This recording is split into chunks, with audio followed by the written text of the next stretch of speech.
You're listening to the X-Zone Broadcast Network, www.xzbn.net. Radio's authority on the world of the paranormal and the science of parapsychology, celebrating 25 years of broadcasting. Broadcasting around the world and to the great beyond.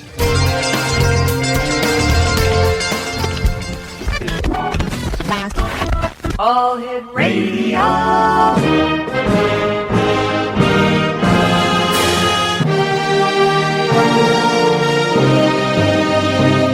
Welcome to the X-Zone, a place where fact is fiction and fiction is reality.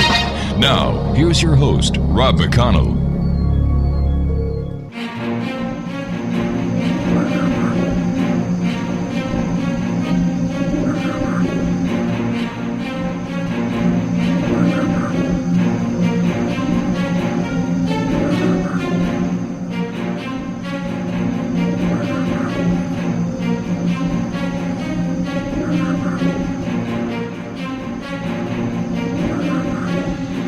And welcome to the X-Zone, everyone. My name is Rob McConnell, and for the next 4 hours, I am your host. I am your guide as together we cross the time-space continuum to this place that I call the X-Zone.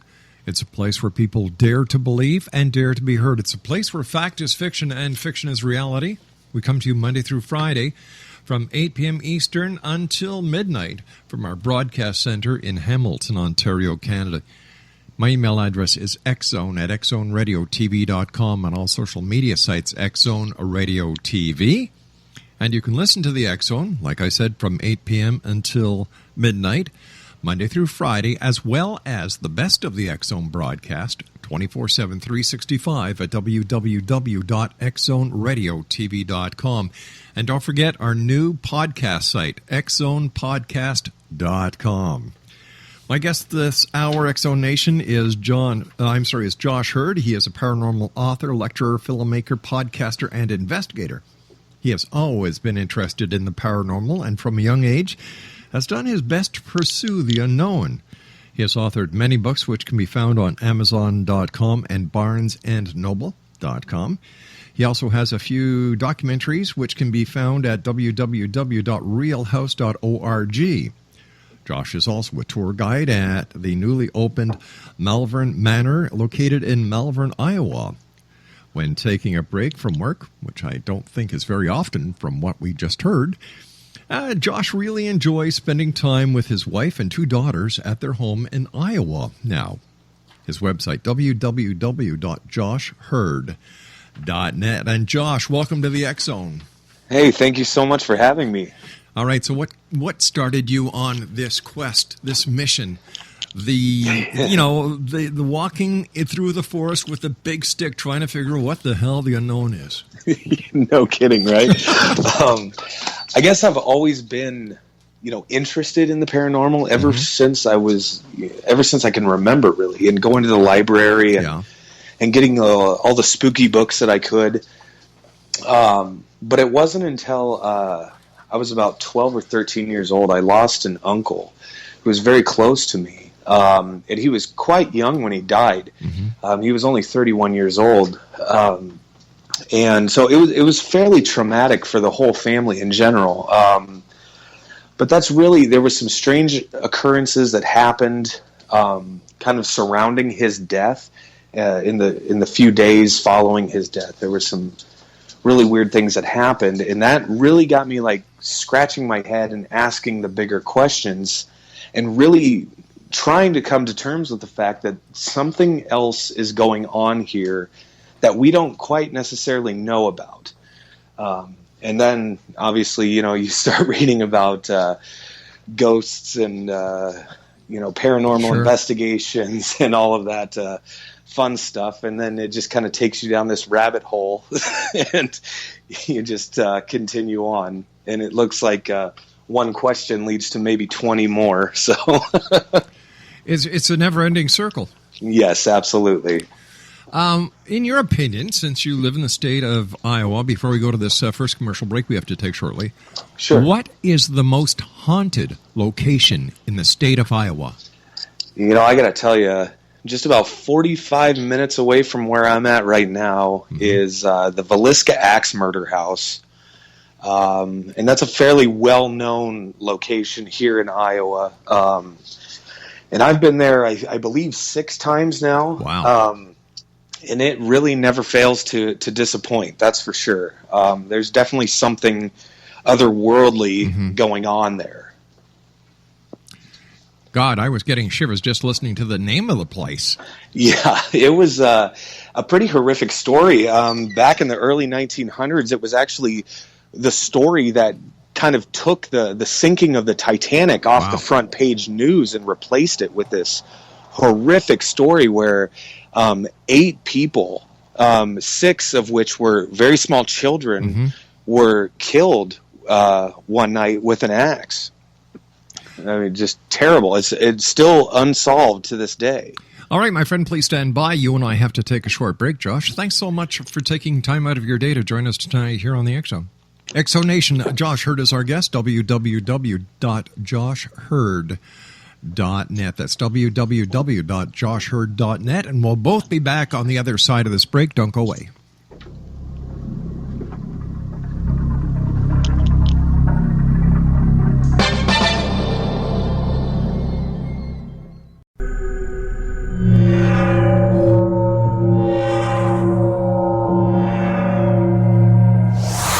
You're listening to the X-Zone Broadcast Network, www.xzbn.net.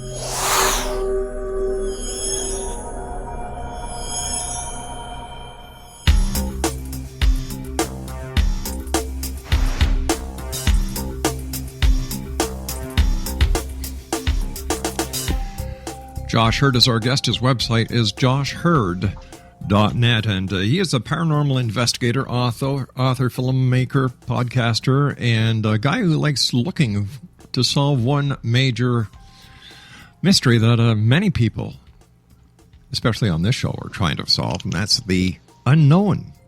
Once again, his website is joshhurd.net. Josh, how many investigations have you done looking for that all-elusive answer to the unknown? I would say easily in the hundreds. I know that for a fact. It's a little ridiculous. I don't have a specific number, but it's easily in the hundreds. Are we any closer to finding out what is the paranormal? I want to think yes, we are.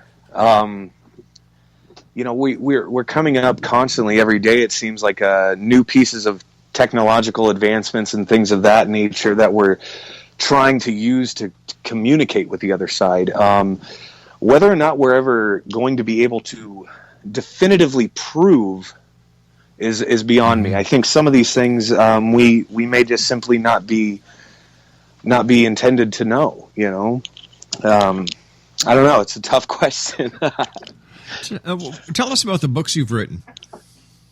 The first book that I ever wrote was more or less like a therapy session for me. I never really had any intention of writing a book.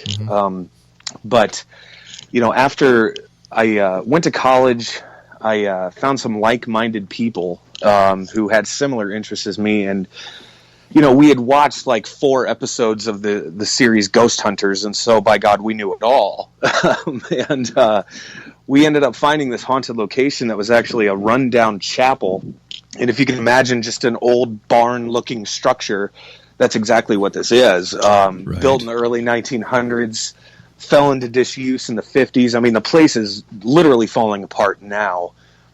But we ran into something very dark and negative, and it stuck with us. It stuck with us all. It was a very traumatic experience, and that's what I wanted to get off my chest. Ultimately, just to try to educate people out there thinking, this is all fun and games, which paranormal investigating is a blast. I love it. But at the same time, I do believe that there are some things out there that wish us, ill intent there. So I think it's very important for people to get as educated as possible before just going out and more or less thrill seeking, So why would you say it's a blast?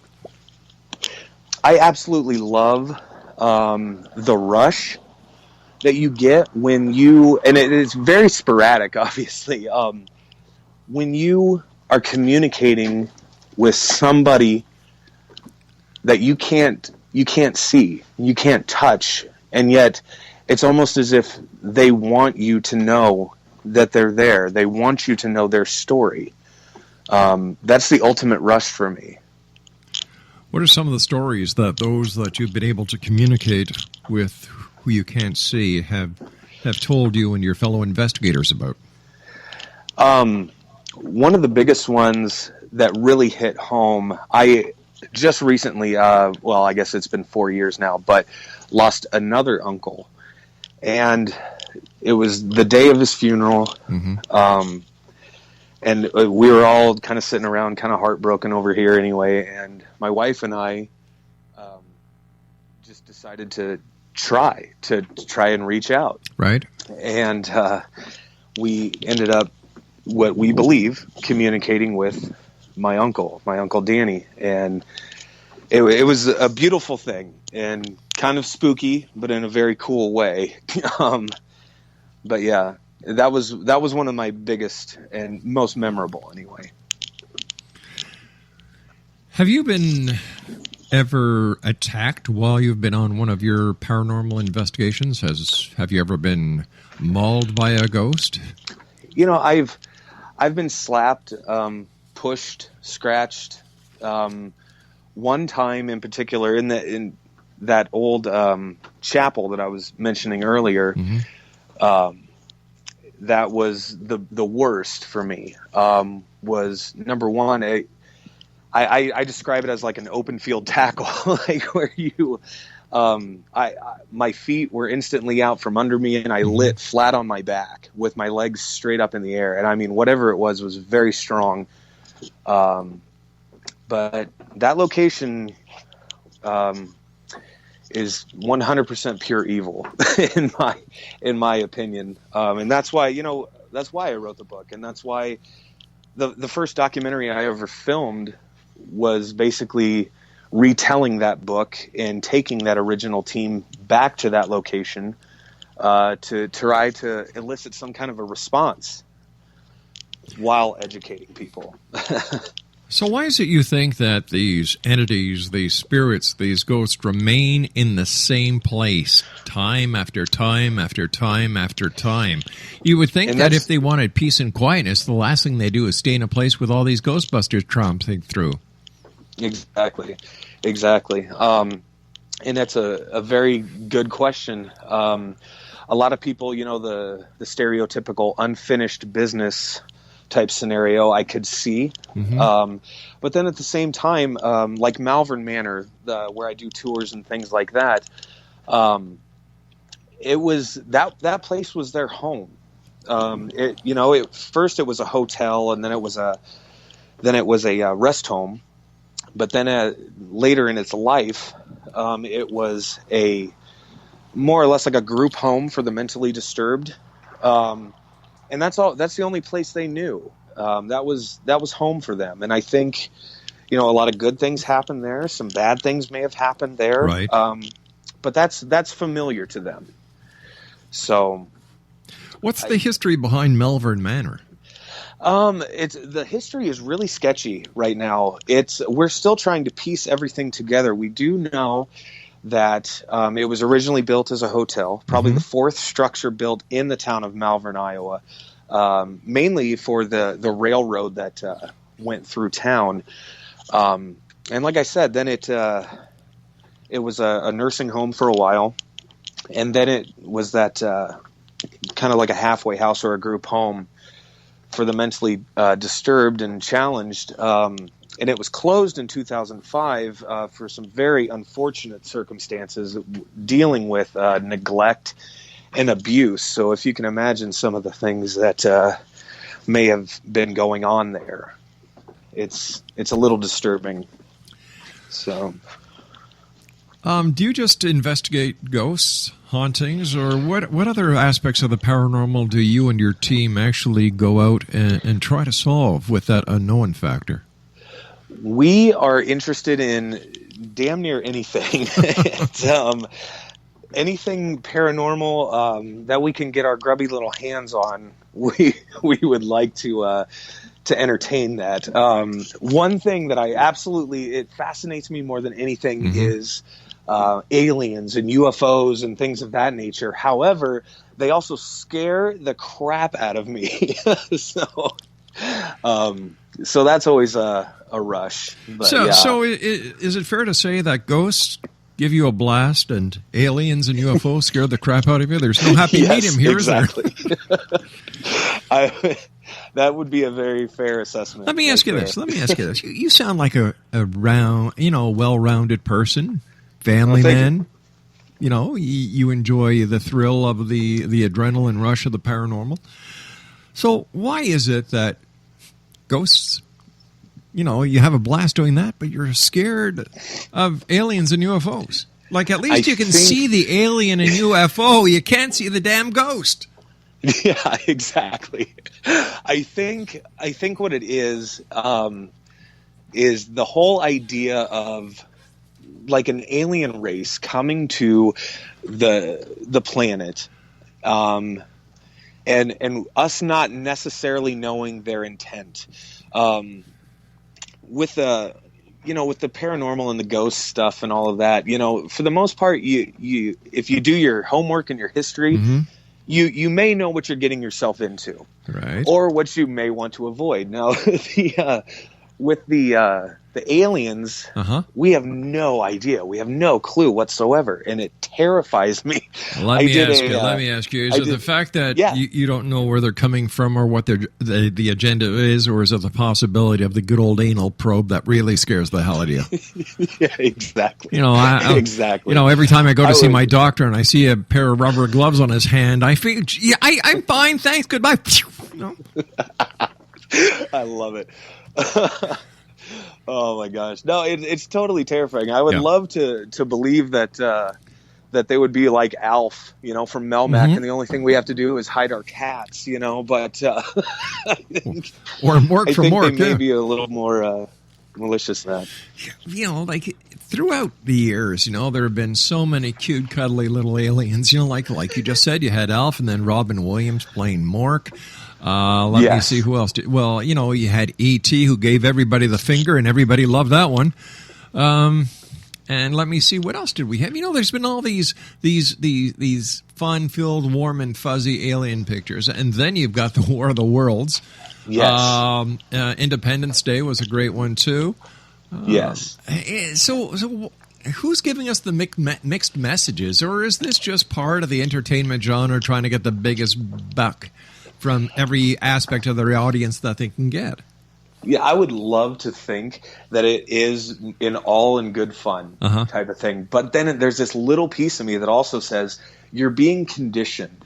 You're being taught or in some way, shape, or form that this is a general possibility, that this could happen, and you might find yourself in a Will Smith type position. But you know what? This is nothing new, this conditioning, if we want to look at it as conditioning. Exactly. Because when you look at the Bible and all the unsolved mysteries and the unknown in the Bible and how it parallels a lot that is going on from Hollywood these days when it comes to the extraterrestrials, everything from near-death experiences to Ezekiel's wheel can be found in that book. Exactly. So, in your opinion, and I'm going to give you a couple of seconds to think this one over because I've got to take my news break. In your opinion, what part of the unknown does society play in its findings?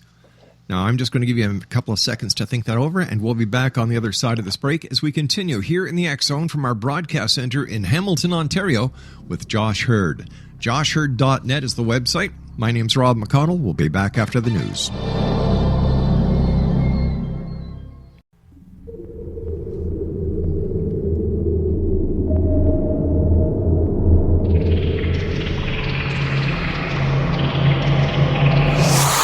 You're listening to the X Zone Broadcast Network, www.xzbn.net.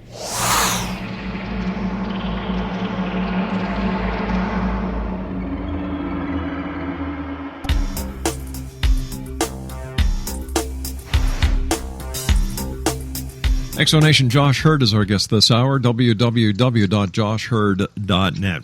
So, Josh, in your opinion, what role has the Bible played, or any other religious philosophical book, when it comes to our interest, our quest to discovering the mysteries behind the paranormal?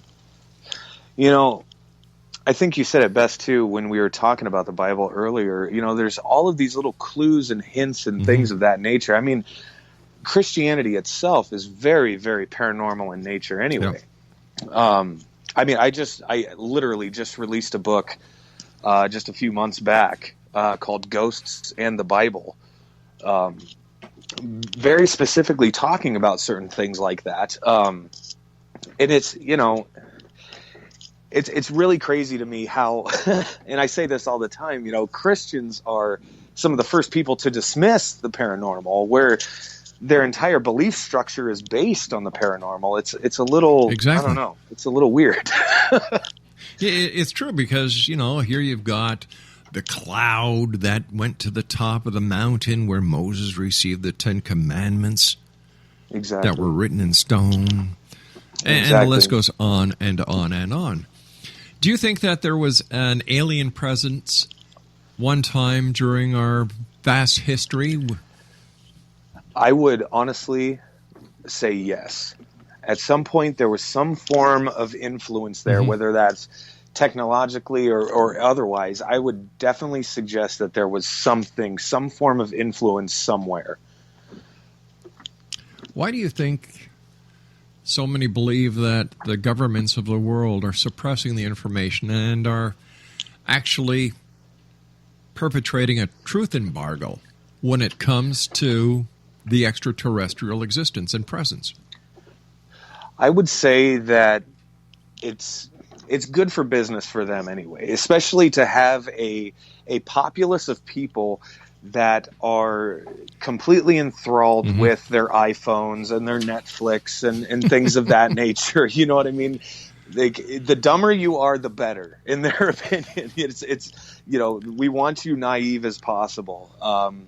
And so, yeah, we look at these alien stories, and if you ever hear it on a news broadcast or anything like that, it's very tongue-in-cheek. It's very tongue-in-cheek, which irritates the hell out of me. It really does, but it is what it is. So I don't know if we're ever going to have that definitive proof that will sway the masses, you know, to believing that there are actually aliens out there, until they just land on the planet and be like, here we are.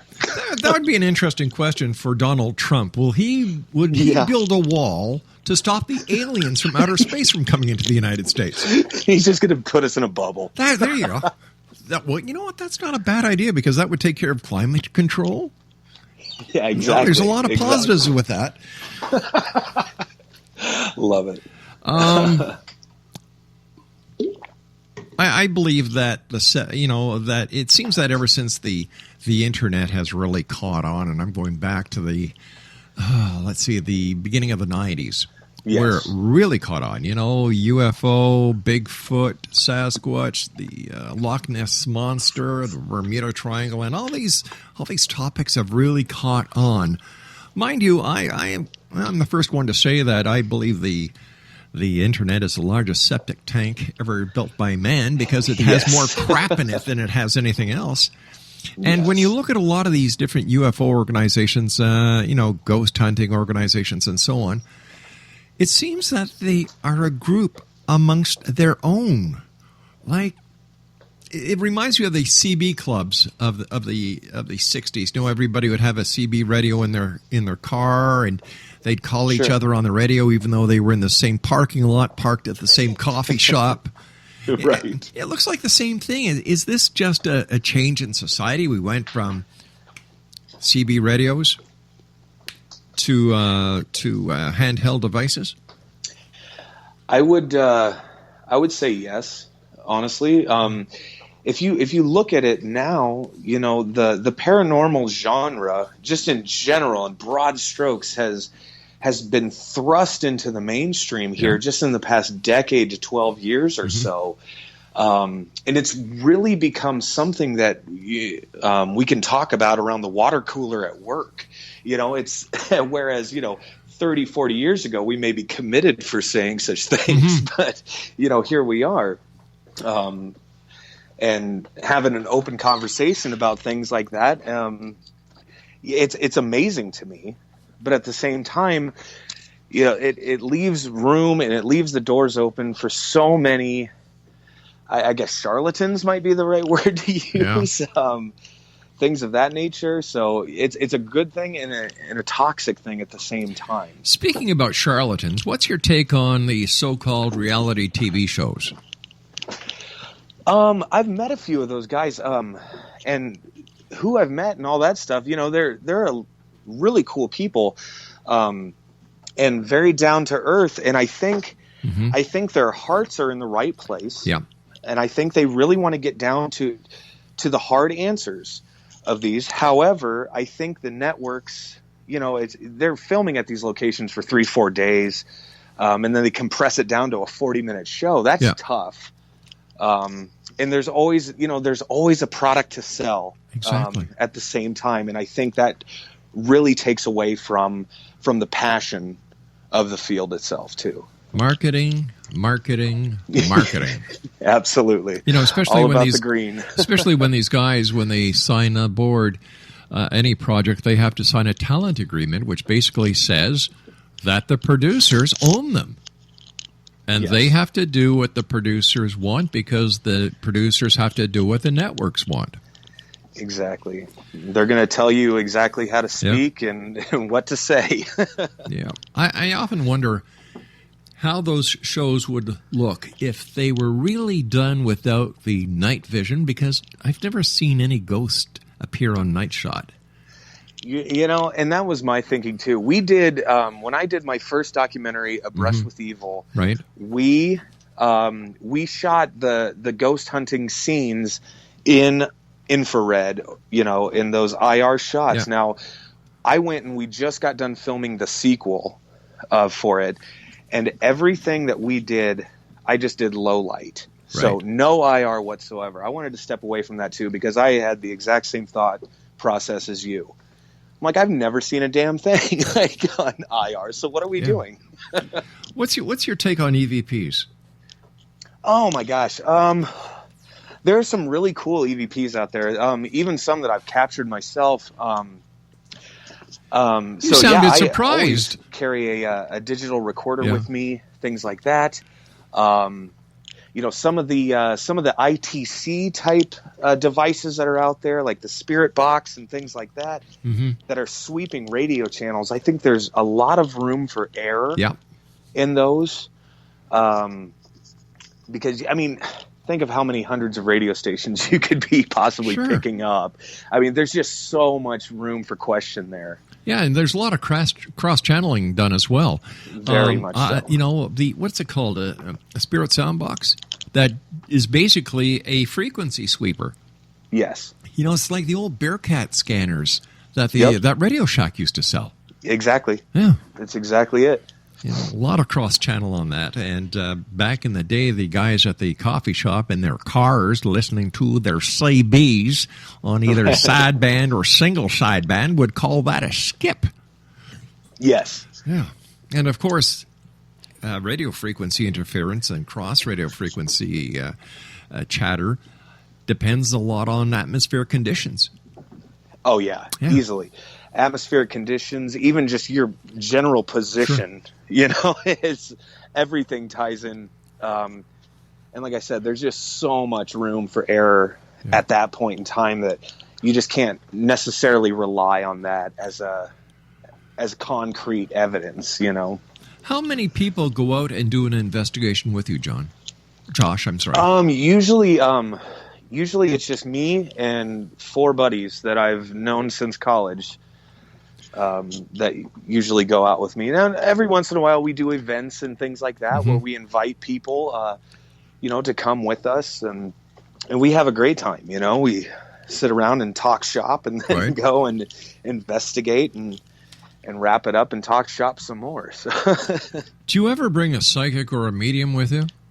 I have before, and I've met a few psychics that have absolutely just knocked my socks off. I'm very careful as to the information I give them, especially when it comes to just personal stuff, because I'm afraid they're cold reading me. But so I've always been very leery about that, and a lot of people claim that they're psychic, which is awesome. I totally believe that the phenomenon exists.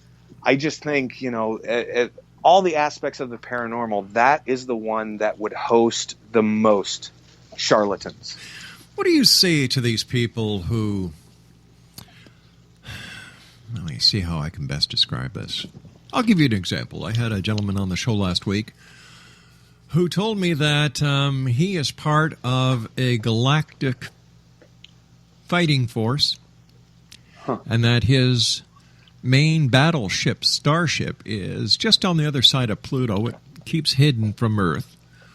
The UFO houses 500,000 souls. The minority of souls are humans.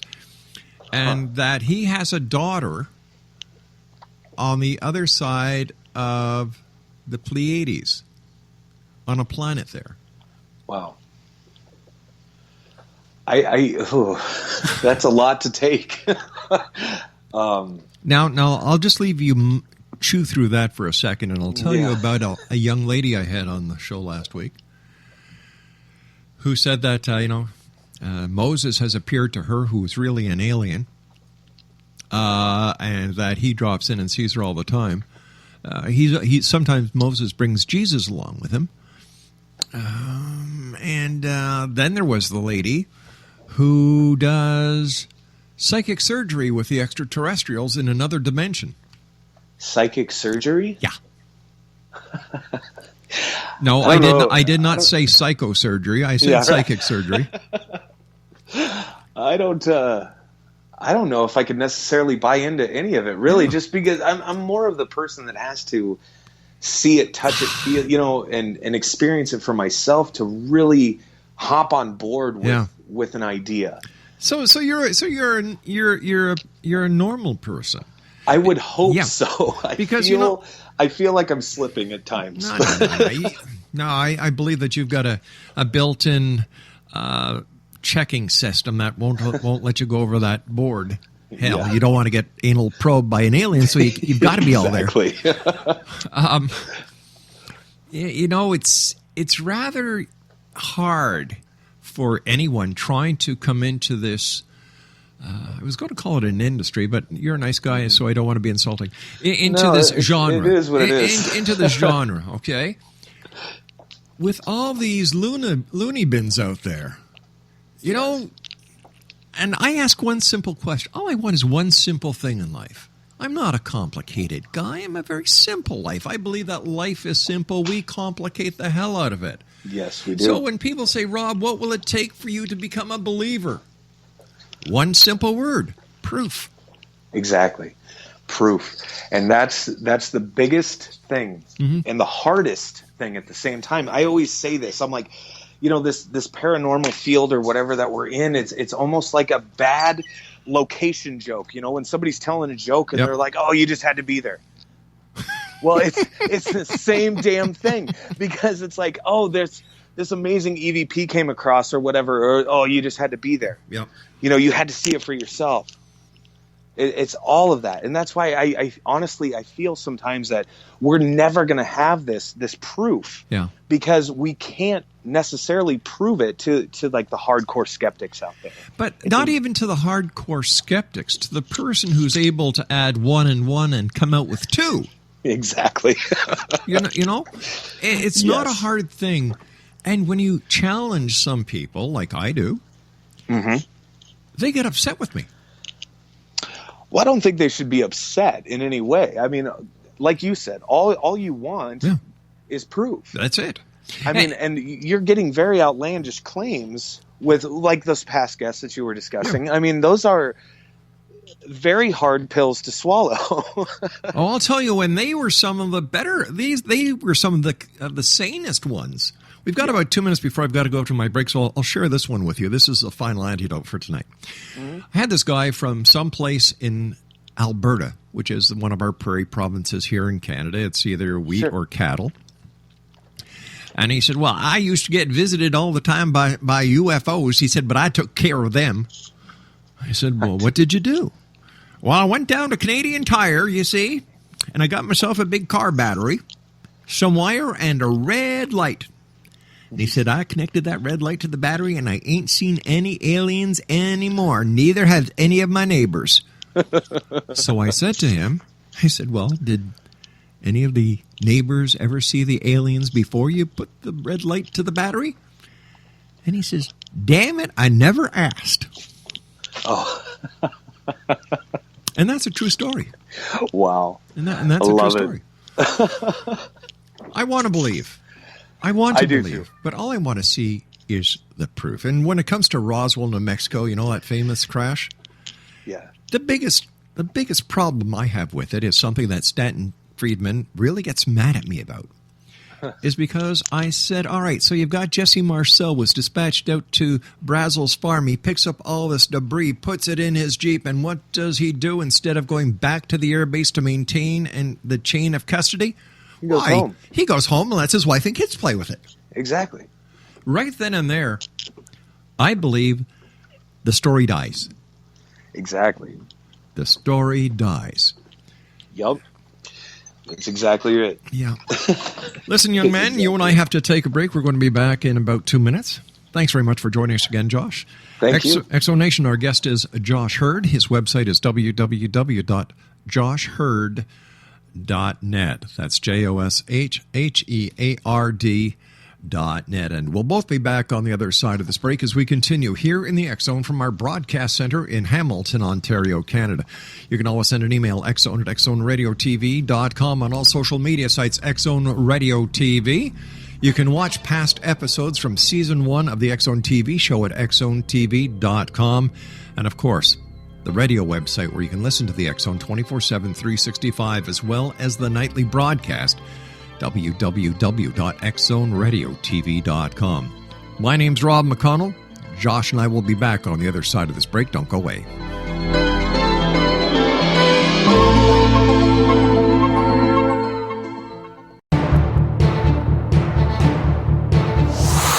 You're listening to the X Zone Broadcast Network, www.xzbn.net.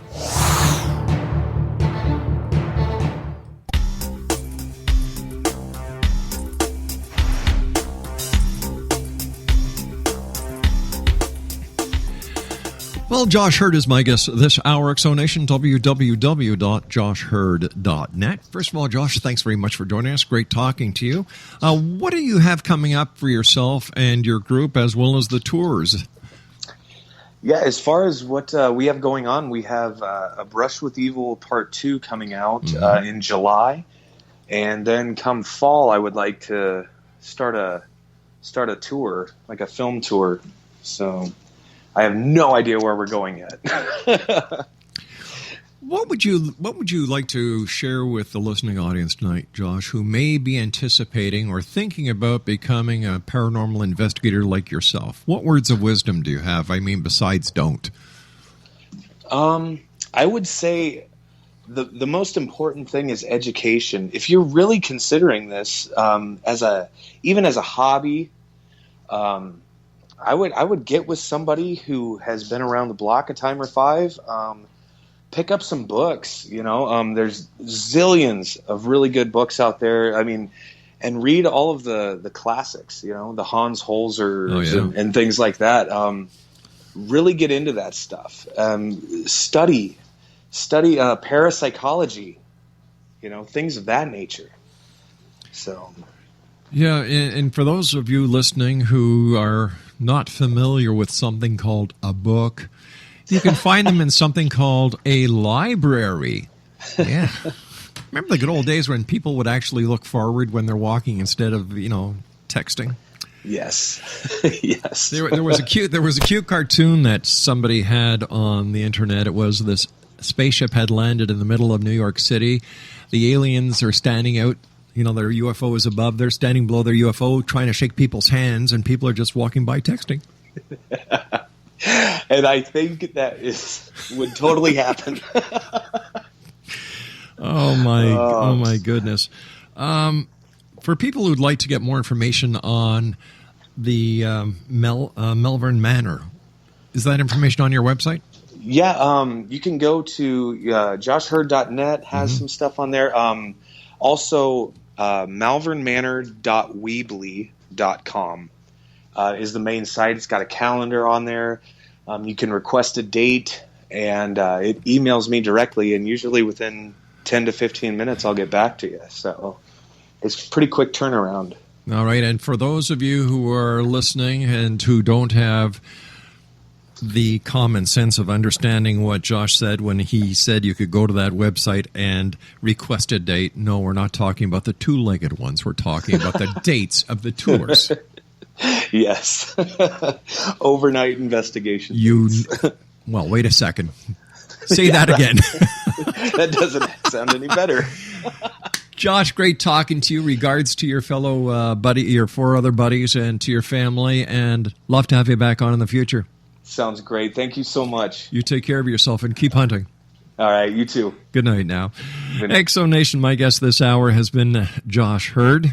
His website is www.joshhurd.net. That's www.joshhurd.net. Great guy. I'm going to have to get him back on and learn more about his documentaries and talk more about his books. By the way, his books are available at Amazon.com and BarnesandNoble.com. I'll be back on the other side of this break as we continue here in the X Zone from our broadcast center in Hamilton, Ontario, Canada. Send me an email. I love getting your comments. Xzone at xzoneradiotv.com. On all social media sites, X Zone Radio TV. And you can listen to the X Zone 724 365, www.xzoneradiotv.com. This is a place where people dare to believe and dare to be heard, and I'll be heard on the other side of this break as we continue from our broadcast center here in Hamilton, Ontario, Canada. Don't go away.